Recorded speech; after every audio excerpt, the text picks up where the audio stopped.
नमस्ते, मेरा नाम है आयुष और आप देख रहे हैं एबीपी लाइव का ग्रीन विजन कॉन्क्लेव 2024।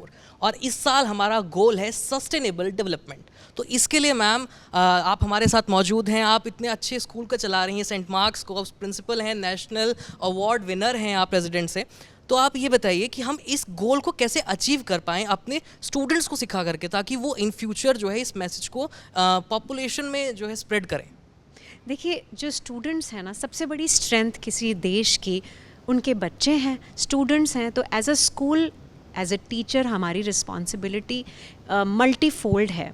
आपको एक छोटा सा एग्जांपल देती हूँ। जब हम बड़े हो रहे थे तो हमारे घर में एक कल्चर था कि माँ ने बड़ी फ्रॉक में से छोटी फ्रॉक बनाई, उसमें से फिर छोटी और फ्रॉक बनाई, और फिर भी उस कपड़े को फेंका नहीं, उस कपड़े से किसी चीज़ को साफ़ कर लिया, या किसी ना किसी तरीके से हमने चीज़ों को रीयूज़ किया, रिसाइकिल किया, और अपने लाइफस्टाइल में बहुत ज़्यादा सस्टेनेबिलिटी उस ज़माने में थी। फिर एक दौर ऐसा आया जब हमने ये कहना शुरू किया, oh look at my dress, I don't repeat my dress, I have so many clothes, है ना। तो जैसे ये जो एक वैनिटी की एक बुरा प्रभाव पड़ा सोसाइटी पे। बच्चे क्या कर रहे हैं, वो बड़ों को सिर्फ देख रहे हैं। तो अगर मम्मा और पापा घर पे ये कह रहे हैं कि देखिए मैं तो अपने कपड़े कभी रिपीट नहीं करता या करती, तो बच्चों को लगता है कि ये सही है। तो कहाँ से ये आ रहा है? ये माँ बाप, टीचर्स, अगर मैं एज अ पेरेंट या एज अ टीचर, हम आपस में अडल्ट्स भी ऐसे बात करेंगे कि no, I have to repeat my clothes, I have to be sustainable, these are the practices that which we have to follow. तो पढ़ाने से अच्छा बच्चे जब हमें ऑब्जर्व कर रहे हैं अडल्ट्स को, तो रोल मॉडलिंग बहुत ज़रूरी है, पेरेंट्स की, टीचर्स की, प्रिंसिपल्स की, कि किस तरह से बच्चे हमसे सीखते हैं।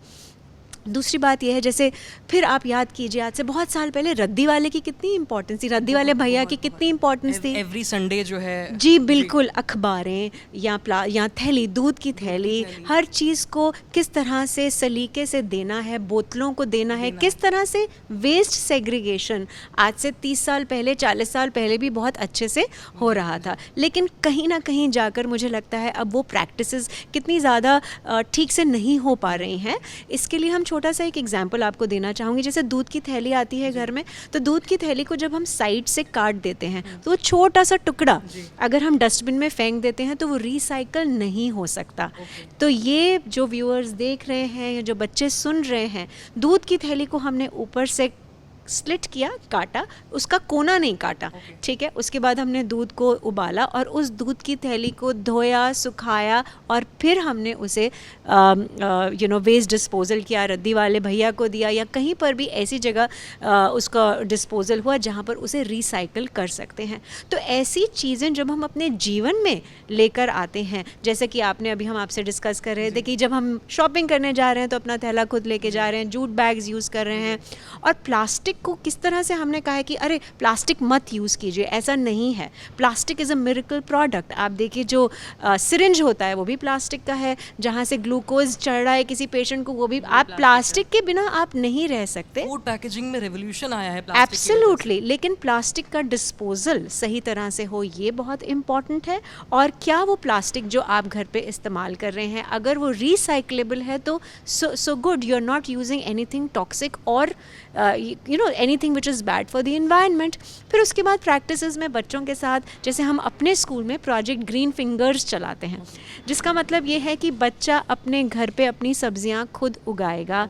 हाँ, तो ये किचन गार्डन उसका नाम हमने रखा है कि हर किसी की ग्रीन फिंगर्स हैं। घर जाइए और अपनी सब्जियां खुद उगाने की कोशिश करिए। बहुत अच्छा है बच्चों का मिट्टी से जुड़ना। हम क्या कर रहे हैं, हम बहुत ज़्यादा टेक्नोलॉजी, हम सिर्फ अपने कंप्यूटर्स, लैपटॉप्स, फ़ोन्स पर हैं, तो क्यों ना अपने हाथों को मिट्टी में थोड़ा सा गंदा किया जाए। और इनफैक्ट उसे गंदा करना नहीं कहेंगे, मुझे लगता है मिट्टी की खुशबू ली जाए और उसके साथ बहुत ज़्यादा समय बिताया जाए, जिससे definitely it is a learning, you are closer to nature, and it is such a sustainable and a beautiful practice to do your own little kitchen, to have your own kitchen garden. I think it's an amazing practice. साथ के साथ practices को school में लेकर आना, हर जगह visually represent करना schools में बहुत ज़रूरी है, क्योंकि जो हम देख रहे हैं वही हम सीख रहे हैं। अगर दीवारों पे हर जगह लिखा है तो कहीं ना कहीं वो हमें रजिस्टर हो जाएगा और हम याद रखेंगे और उसे अपनी प्रैक्टिस में हमेशा लेकर आएंगे। एक और बड़ी अच्छी सी एक प्रैक्टिस है जो मैं सबके साथ शेयर करना चाहूँगी, वर्मी कॉम्पोस्टिंग और एरोबिक फर्मेंटेशन जो हम अपने स्कूल में करते हैं। जैसे कि बहुत सारी किचन वेस्ट है या पत्ते, ड्राई पत्ते होते हैं, उनको हम एक रोली पोली एक स्ट्रक्चर है, कंपोस्ट मेकिंग स्ट्रक्चर है, वन टाइम इन्वेस्टमेंट है। आप उसमें डालिए, साथ में थोड़ा सा दही या बटर मिल्क डाल दीजिए फॉर फर्मेंटेशन, काउ डंग डालिए, किचन वेस्ट डालिए, पत्ते डालिए, और कुछ दिनों बाद कंपोस्ट रेडी होता है जो आपके गार्डन को फर्टिलाइज कर सकता है without any chemicals. Without any chemicals. तो इसका मतलब हम इस तरह से घर पे फ्रेश सब्जियां और फ्रूट्स खा सकते हैं। बिल्कुल बिल्कुल। और स्कूल में भी एक कल्चर डेवलप कर सकते हैं जहाँ पर हमें केमिकल चीज़ों पर इतना ज़्यादा you don't have to depend on them, you have to depend on more organic and sustainable manure and compost that you are getting from school. Ritika ma'am, आप चलते चलते ये बताइए कि हम अपने स्कूल्स के मतलब पढ़ाई तो कंपलसरी होती है, लेकिन उस पढ़ाई में कुछ फन एलिमेंट ऐड करके हम सस्टेनेबल डेवलपमेंट को कैसे उसमें जोड़ सकते हैं, ताकि बच्चे ये ना समझे कि हाँ ठीक है ये केवल गाइडेंस वाली चीज़ें नहीं, ये हमें रोज़ करना है। जी देखो, उसके लिए थिएटर एक बहुत अच्छा टूल है।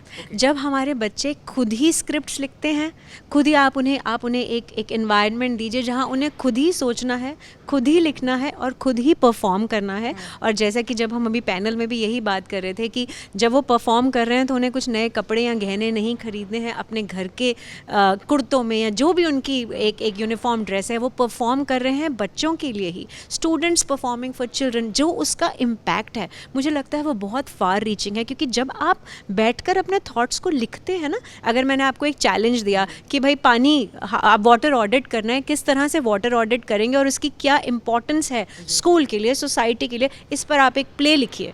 तो बच्चा सोचेगा कि ये कैरेक्टर होगा, फिर वो ये बोलेगा, फिर वो ये बात करेगा। तो जब हम उस सोचने की प्रक्रिया में जब हम बच्चों को डाल देते हैं ना, तो वो इतने एम्पावर हो जाते हैं। And then when they learn the dialogues, they present it, तो वो जो आपने एक जिसे कहते हैं ना एक मशाल जला दी, तो वो आगे जाके बहुत सारे बच्चों को इम्पैक्ट करती है। यही बच्चे अपने घर जाके बात करते हैं, अपने पेरेंट्स से बात करते हैं, और वो जो है ना एक से दूसरे तक ये मैसेज पहुंचता है। So when children do it themselves using theatre, using script writing, और वो भाषा कोई भी हो, हिंदी या इंग्लिश, जिसमें वो कंफर्टेबल हैं, मुझे लगता है उसके बहुत फार रीचिंग इम्पैक्ट है।